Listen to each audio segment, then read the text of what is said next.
Bonjour les amis, je voudrais répondre à une question qu'on m'a posée sur la chaîne YouTube, question que je trouve intéressante. On m'a demandé si un aveugle de naissance, une personne non-voyante, pouvait s'éveiller à sa vraie nature grâce aux expériences de la vision sans tête.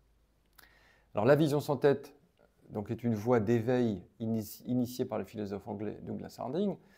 Et donc, comme son nom l'indique, la vision sans tête, ou la voix sans tête, eh bien, la vision sans tête passe beaucoup par des exercices de vision qui empruntent la vue. Voilà. Et donc, c'est assez légitime de se demander si des personnes non-voyantes, qui évidemment ne voient pas, peuvent quand même trouver un bénéfice dans cette voie. Alors la réponse est oui, je vais m'expliquer, absolument oui, les personnes non-voyantes peuvent trouver dans cette voie un chemin d'éveil aussi. D'ailleurs, je me souviens que c'est une question que les gens posaient dans les ateliers de Douglas Harding et les personnes non-voyantes. Voilà. Est-ce qu'elles ne peuvent pas voir leur vraie nature? Douglas avait des amis non-voyants qui voyaient parfaitement leur vraie nature.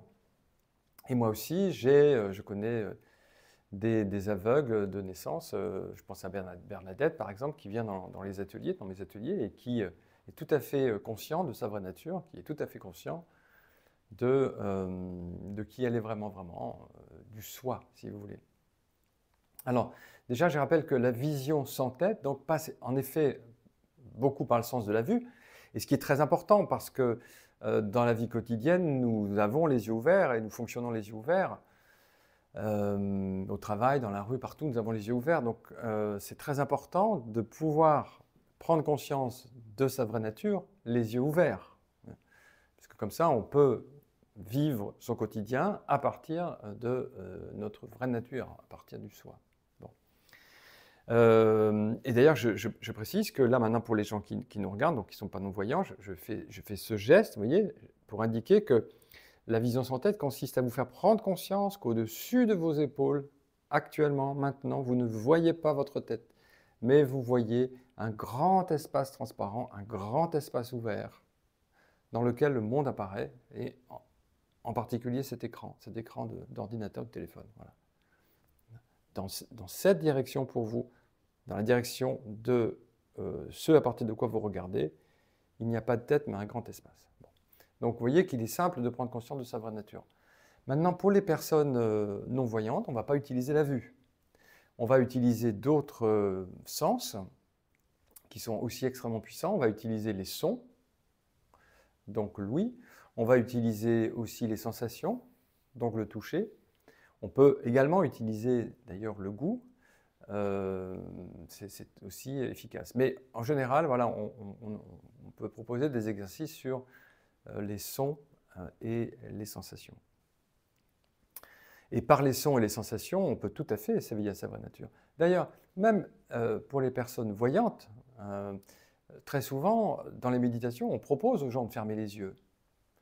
On propose aux gens de fermer les yeux pour prendre conscience de leur vraie nature. Parce que pour beaucoup de gens, en tout cas pour certaines personnes, voir le corps, c'est une forme de limitation. C'est les gens, quand ils voient leur corps, ont l'impression qu'ils sont enfermés dedans. C'est l'impression qu'ils se voient. Donc, la vision du corps peut être un obstacle, paradoxalement. Puisqu'en voyant mon corps, je peux avoir l'impression de me voir. Ou si je vois mon corps, par exemple, dans le miroir, je peux avoir l'impression que c'est moi que je vois. Et dès lors, peut-être que la vision de son corps nous enferme dans l'identification au corps. D'où, en effet, l'usage assez fréquent des yeux fermés dans la méditation, même pour les personnes voyantes. Parce que les yeux fermés, on ne voit plus son corps. Et donc, il est assez facile, en fait, de prendre conscience de l'espace ouvert que nous sommes, de l'espace de présence ouvert qui est notre vraie nature. Donc, on peut penser que pour les personnes non-voyantes, c'est aussi un chemin d'accès possible que de s'éveiller à sa vraie nature sans le support de la vue, puisque les personnes voyantes utilisent aussi les yeux fermés pour accéder à leur vraie nature. D'ailleurs, à ma connaissance, il n'y a pas d'études scientifiques sur l'éveil chez les personnes non-voyantes. Est-ce que c'est plus facile pour elles? Est-ce qu'il y en a beaucoup? Alors moi, j'en connais, des personnes non-voyantes, et puis il y en a des très célèbres. Je pense à, enfin, des personnes voyantes éveillées, je veux dire. Je pense à Jacques Lucéran, par exemple, qui a écrit un livre très beau qui s'appelle « Et la lumière fut ». Jacques Lucéran était aveugle, pas aveugle de naissance, mais un aveugle. Il a perdu la vue quand il était enfant. Et il raconte qu'il voilà, il était tout à fait conscient de sa vraie nature en étant aveugle. Donc il n'y a pas d'études scientifiques à ma connaissance sur cette question de l'éveil chez les non-voyants. Par contre, si le lecteur enfin, l'auditeur là qui nous regarde, qui me regarde, connaît un article là-dessus, ça m'intéresserait. Donc, comment s'y prendre avec une personne non-voyante? Je vous propose un petit exercice, d'accord? Un exercice tout simple. S'il y a une personne non-voyante qui m'écoute, ben, je lui propose de faire l'exercice en m'écoutant. Et si il y a une personne voyante qui m'écoute, eh bien, j'invite à fermer les yeux. Donc, fermons les yeux. Je vais le faire aussi. Fermons les yeux. Voilà. Donc maintenant, nous n'avons plus le support de la vue. Nous n'avons plus le support des formes et des couleurs. Ces formes et ces couleurs ont disparu. Mais pour le non-voyant, elles ne sont pas là, de toute façon. Mais il y a encore plein de choses actuellement dans notre expérience où il y a des sons. Il y a le son de ma voix, le son de la pièce. Il y a le son peut-être aussi de votre respiration. Donc il y a des sons qui sont là. Il y a aussi des sensations, bien sûr. Sensations du corps. Vous pouvez prêter attention à ce paysage, des sensations du corps. Les sensations des pieds, des fesses, du dos, des épaules, des bras, etc. Peut-être y a-t-il aussi des pensées qui apparaissent et disparaissent. Peut-être y a-t-il quelques émotions qui viennent colorer le champ de l'expérience. Donc voilà, il y a tout un ensemble de phénomènes qui sont là, mais il y a aussi votre présence. C'est-à-dire ce qui permet d'être conscient de tout ça, la présence, la conscience. Alors, généralement, le problème, c'est que nous enfermons notre présence dans le corps, nous la limitons au corps, nous l'enfermons dans un sac de peau à forme humaine. Je pense que même les aveugles, sans le support de la vue, le font sans doute. Ils enferment leur présence dans quelque chose de limité. Mais la question c'est, est-ce que vous êtes enfermé dans votre corps en ce moment? Est-ce que vous êtes coincé dans les limites corporelles? Enfermé dans le corps comme dans un sac de peau avec rien qui dépasse? Est-ce que c'est votre expérience dans l'instant présent? Ou bien est-ce que c'est juste une image, une représentation mentale, une mémoire peut-être? Donc si je vous demande de laisser de côté votre mémoire, votre imagination, simplement prêtez attention à ce qui vous est donné maintenant, c'est-à-dire les sensations qui sont là, est-ce que ces sensations vous enferment dans un sac de peau? Alors, on va vérifier, je vous demande de prêter attention à une sensation en particulier. Choisissez-en une. Très bien. Est-ce que cette sensation elle-même a une forme? Est-ce qu'elle est carrée, triangulaire ou ronde? Est-ce que vous lui trouvez des limites? Ou bien est-ce que c'est plutôt quelque chose comme une vibration, sans forme en fait, sans limite non plus?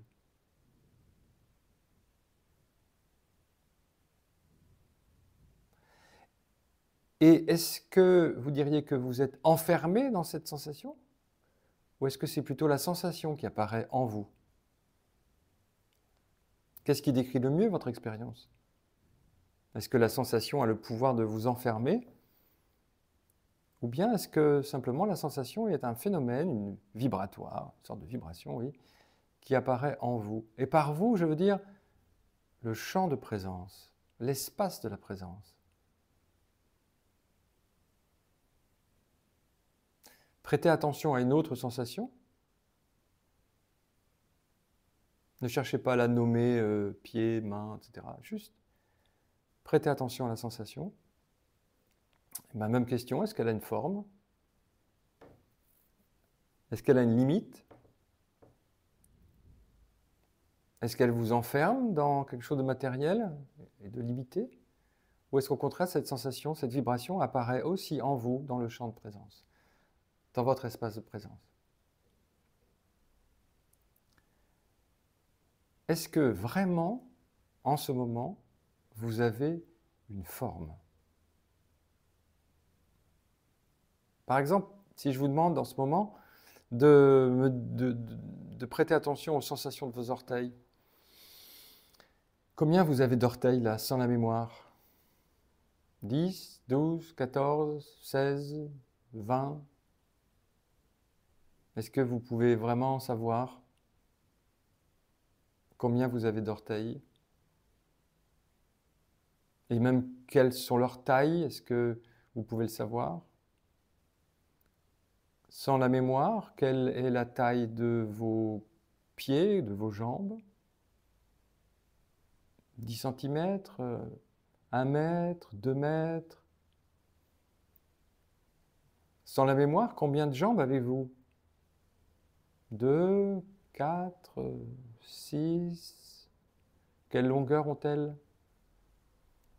Combien avez-vous de bras? 2, 4? Quelle longueur, quelle largeur? Où s'arrête-t-il? Où commence-t-il? Sans la mémoire et sans la représentation mentale, est-ce que vraiment vous êtes enfermé dans une forme, dans un sac de peau à forme humaine? Est-ce qu'on ne doit pas dire plutôt que vous êtes un espace de conscience sans forme, dans lequel apparaissent les sensations?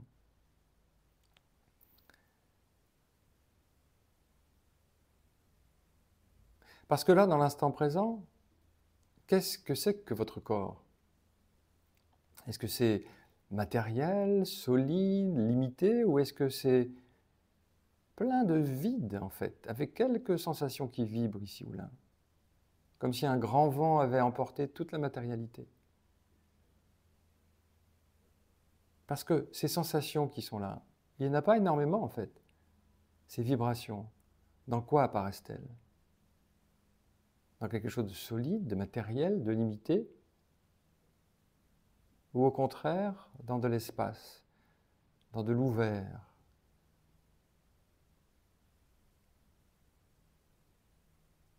Est-ce que ces sensations ne sont pas comme des petits poissons nageant dans un océan de présence? Et cet océan de présence, c'est vous. Vous, quand vous cessez de vous limiter au corps. Et cet océan de présence ou cet espace de présence, quelles sont ses limites? Trouvez-vous des limites à cet espace quelque part? Par exemple, vers le haut? Est-ce que vous trouvez un bord où votre présence s'arrête et où le monde commence? Est-ce que vous trouvez une frontière quelque part? Un bord à votre présence? Trouvez-vous vers le haut une distinction entre un intérieur et un extérieur? Ou au contraire, faites-vous plutôt l'expérience que votre présence ne connaît aucune limite vers le haut? Et est-ce que vous trouvez une limite vers la droite? Vers la gauche? Une limite devant alors? Ou derrière? Ou en bas? N'êtes-vous pas un espace de conscience sans limite et sans forme, vraiment sans limite et sans forme, espace dans lequel apparaissent et disparaissent les sensations, les sons aussi, les pensées? Et là maintenant, sans la mémoire et l'imagination, quelle est votre taille? Pouvez-vous mesurer cet espace que vous êtes? Il y a peut-être un chiffre qui vient de la mémoire malgré tout, je sais pas, 1m50, 1m60, 1m70, 1m80, 1m90. Mais pourquoi pas 10 mètres? Ou 100 mètres? Ou 10 kilomètres? Ou 10 centimètres? Pouvez-vous mesurer cet espace de conscience que vous êtes. Mesurez d'où à où, parce qu'il n'a pas de bord. Cet espace n'est-il pas, au contraire, incommensurable, illimité, infini, sans comparaison possible puisqu'il est unique? Et faites-vous le moindre effort pour être cet espace ouvert et sans limite? Ou bien, au contraire, est-ce que vous découvrez que c'est votre vraie nature, que vous avez toujours été cet espace sans limite et tranquille, sans effort? On peut dire que c'est votre nature, votre véritable nature, d'être ainsi grand ouvert. Peut-être que vous ressentez un sentiment de légèreté, de liberté, d'apaisement en étant ainsi grand ouvert, en vivant ainsi au grand large en fait. Les sensations sont toujours là, mais elles apparaissent en vous, n'est-ce pas? Et vous voyez aussi d'ailleurs que les sensations, elles bougent, elles changent. Oui, elles changent, elles sont en mouvement, elles apparaissent et disparaissent. Mais l'espace de présence que vous êtes, lui, est-ce qu'il bouge? N'êtes-vous pas complètement immuable? Un espace de conscience immuable. Sans limite, sans forme, éveillé.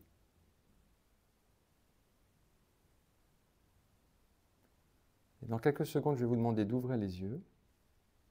Allez-y, ouvrez les yeux. Et là maintenant, les formes et les couleurs, le champ visuel apparaît en vous. Il apparaît dans ce même espace de présence qui accueille aussi les sensations.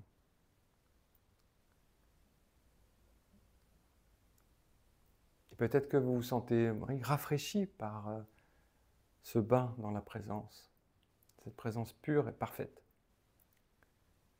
Et alors, là maintenant, on a les yeux ouverts et on voit le corps, mais vous n'êtes pas obligé de vous identifier au corps. Vous n'êtes pas obligé, je parle là pour les personnes voyantes, vous n'êtes pas obligé de vous identifier au corps. Vous êtes toujours cette pure présence.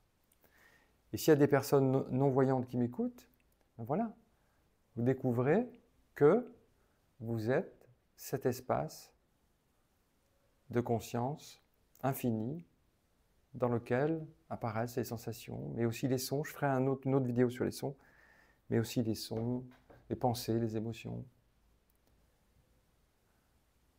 Ah, bien sûr, dans la vie quotidienne, il faut avoir une certaine représentation mentale de son corps pour pouvoir se diriger dans la vie et pas se cogner aux meubles. Et c'est très important pour les personnes non-voyantes aussi. Bien sûr, cette représentation mentale est utile, mais c'est utile de manière relative. Ça ne dit pas qui nous sommes.